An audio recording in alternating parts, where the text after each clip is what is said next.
Everyone assumes the cheap parts of the UK are obvious: rough edges, empty high streets, places you end up rather than choose.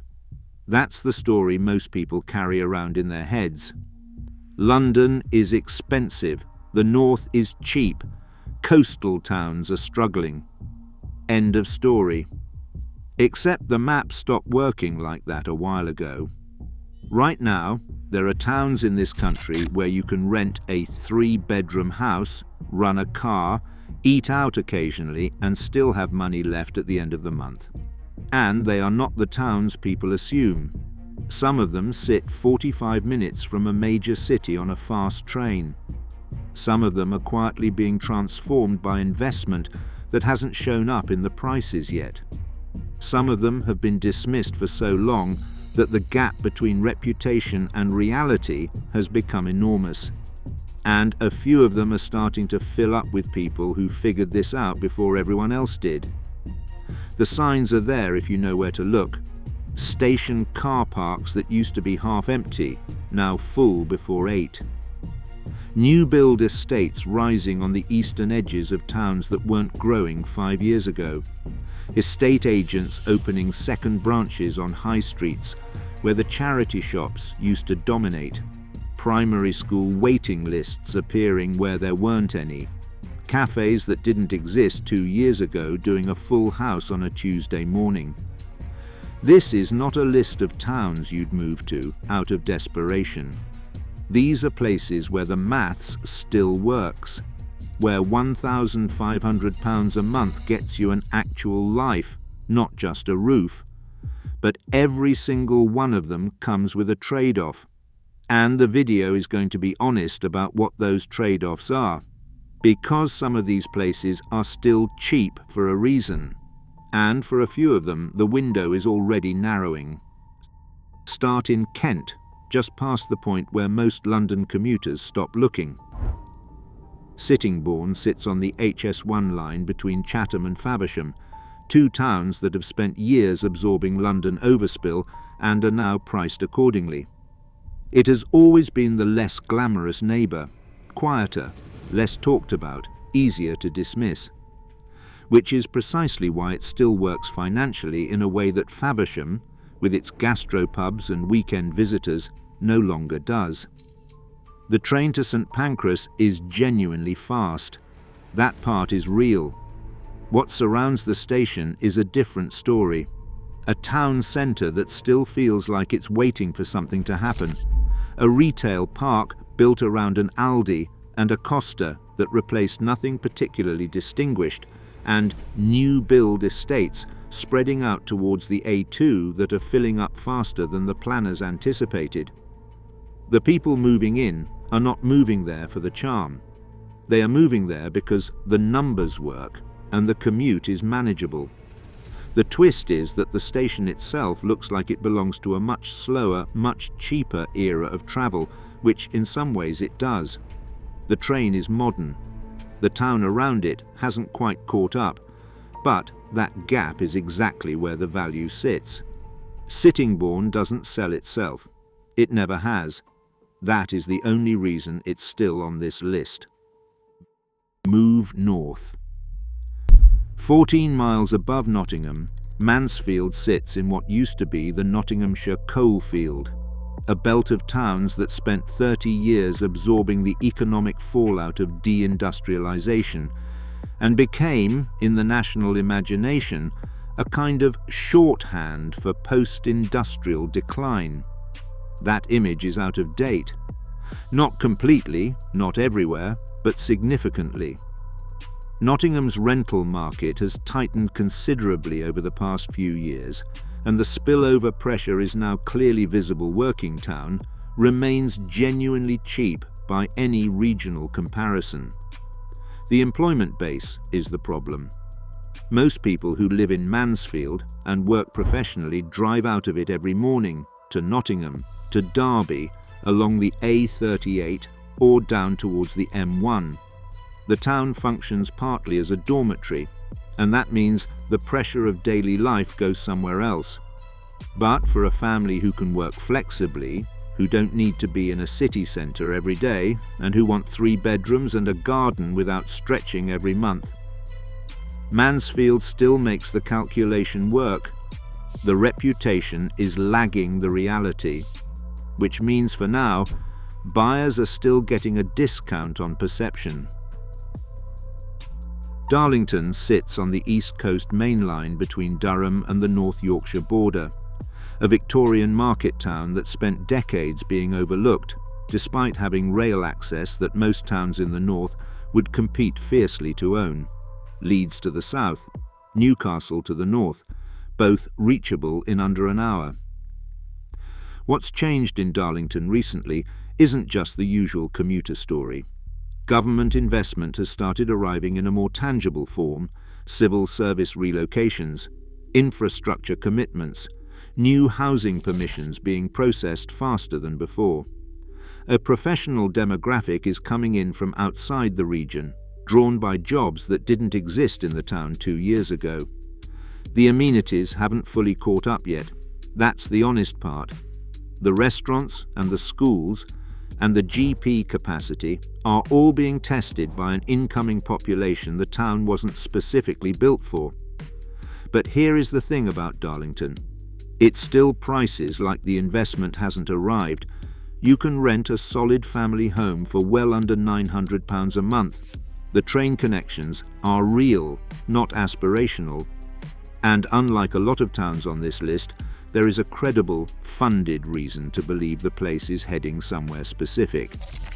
Most affordable towns are cheap because demand is low. Darlington is cheap because the transformation is early stage. That difference matters. Cross into North Wales and the story shifts entirely.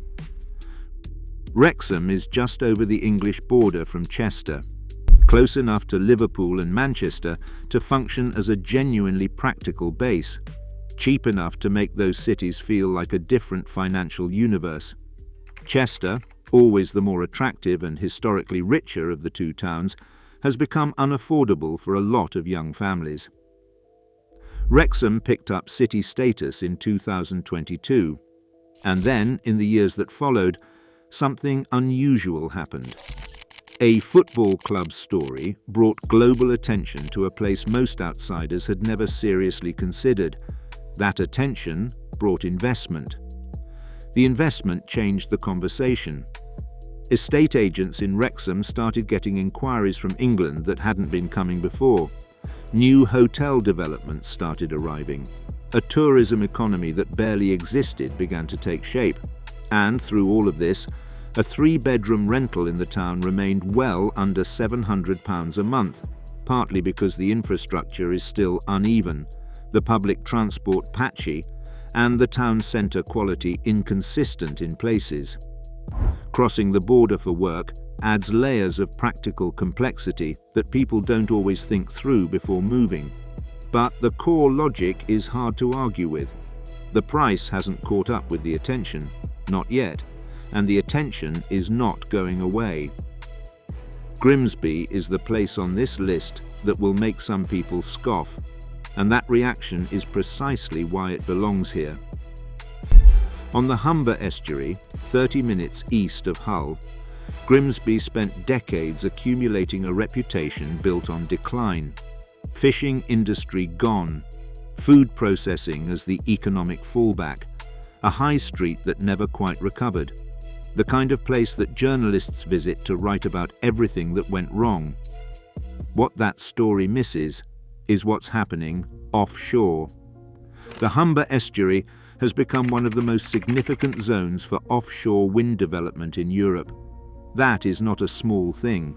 Real engineering jobs, real skilled employment, real companies investing in infrastructure that doesn't move. Younger workers in the energy sector are arriving, and they are looking for somewhere cheap to live. Victorian terraces in Grimsby, large, solid, in reasonable condition, can still be rented for under £600 a month. The transport links are the genuine problem. Getting out of Grimsby by road is not straightforward. The nearest motorway connection is indirect.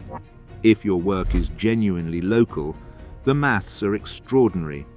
If you need to get somewhere else regularly, the calculus changes fast. But for the first time in a long time, there are growing numbers of people whose work genuinely is local.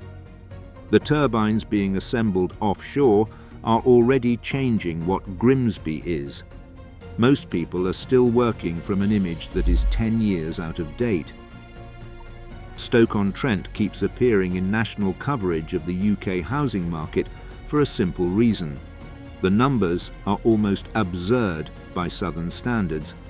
3-bedroom semis available to buy for well under £130,000, rentals under £700 a month, a genuinely central location with the M6 running through, and Birmingham and Manchester both reachable without heroic effort. What the coverage usually glosses over is the complexity of actually living there. Stoke is not one place. It is 6 towns: Hanley, Burslem, Longton, Fenton, Tunstall, Stoke itself, loosely connected by roads that feel designed for a different era, with public transport between them that requires patience and planning. There is no single town centre with a clear focal point. The school quality varies significantly by postcode, and in the last few years, investors arrived faster than residents, which means some streets look improved on paper, but feel oddly hollow when you walk them, full of buy-to-let stock and short-term lets rather than settled communities. The independent businesses and creative spaces opening in Hanley are real. The regeneration energy is genuine in places. But Stoke rewards the people who choose it carefully and deliberately, not the ones who move there purely on the numbers without doing the deeper research. The affordability is real. The complexity is real. Both of those things are true at the same time. 25 miles from Bristol, on the Bristol Channel coast, Weston-super-Mare has spent years being the punchline to the Bristol affordability joke. Property people in Bristol talk about it in the same breath as, well, if you really can't stretch to Nailsea. Banksy made it internationally famous for being grimly ironic about itself. The seafront has a certain bleakness in the wrong months that is genuinely difficult to photograph attractively, and yet Bristol has now crossed an affordability threshold that is pushing families out of the city entirely, not to the edges of Bristol, but further. Weston is catching that overspill in a way that is starting to show up in school waiting lists, in estate agent footfall, in the new cafe opening along the seafront that feel aimed at a different customer than the ones who were there before. The train to Bristol Temple Meads takes around 50 minutes on a good day. The M5 northbound on a Friday afternoon is a different story entirely. People moving to Weston underestimate the commute reliably. It looks manageable on a map. It becomes a daily negotiation in practice.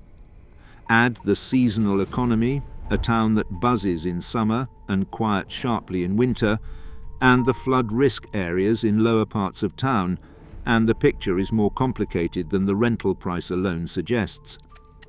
A 3-bedroom house for under £1,000 a month is real, but the trade-offs are also real, and the window on that price is closing in a way that was not true 2 or 3 years ago.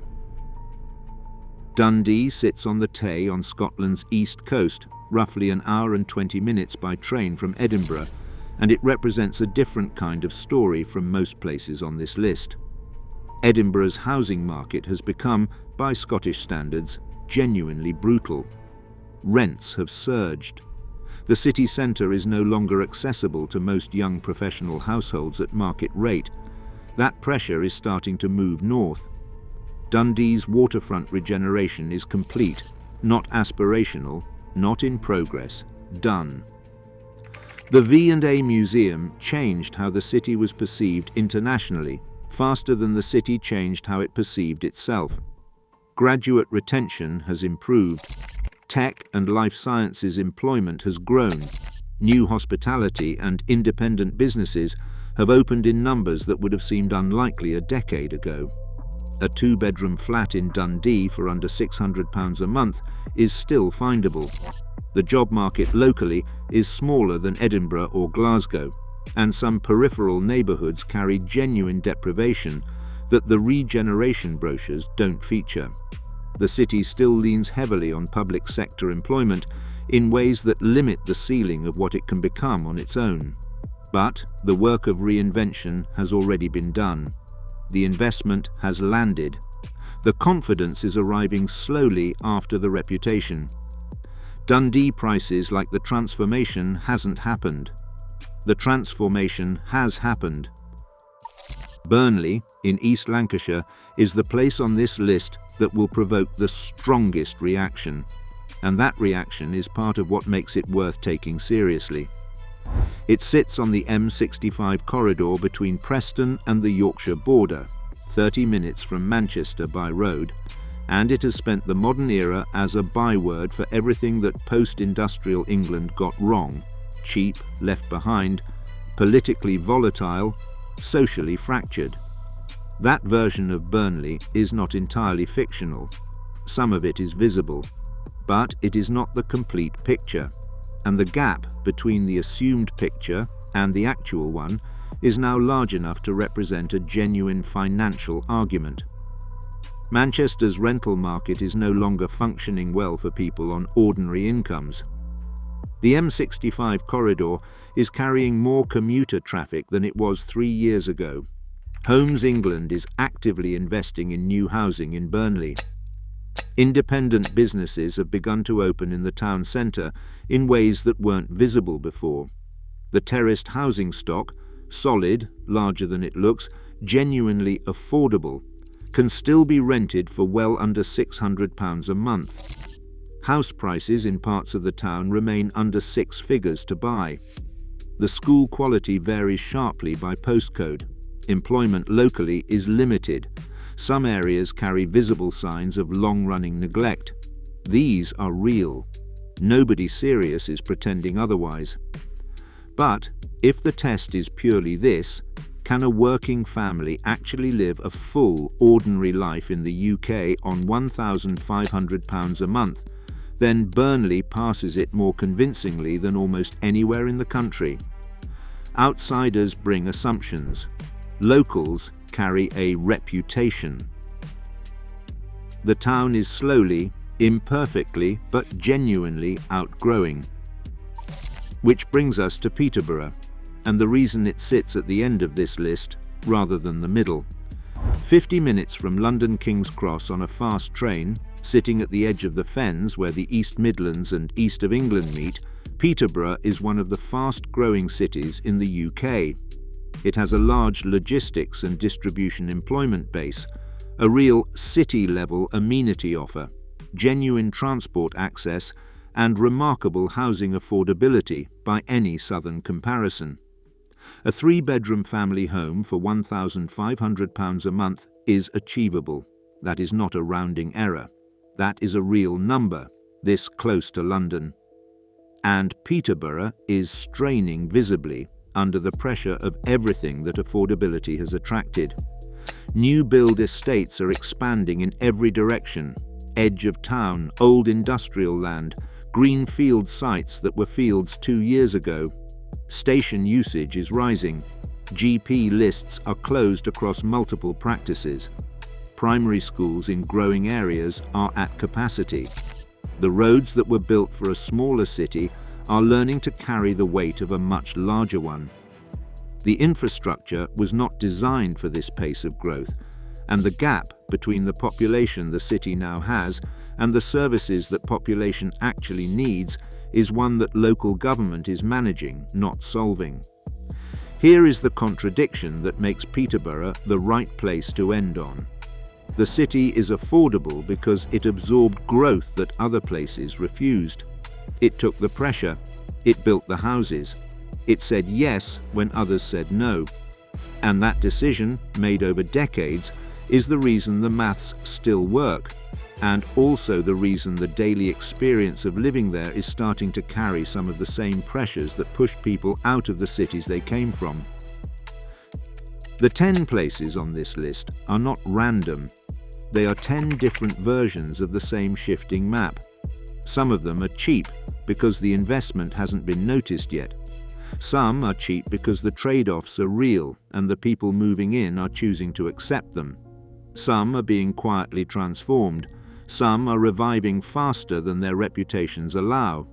Some are growing into something that will not be recognizable in another decade. And some are cheap in the numbers, but expensive in the daily cost, time, stress, distance, services that aren't there yet. £1,500 a month still works in the UK, but not everywhere, not forever, and not without looking at the map differently than most people do. The window is real. It is also moving, and the places where it is still open are the ones that most people walked past on their way to somewhere more obvious. The UK is not one housing story anymore. It never really was. It is dozens of local stories moving at different speeds in different directions, and the gap between the places people assume are affordable and the places that actually are is wider, stranger, and more revealing than most people ever stop to notice.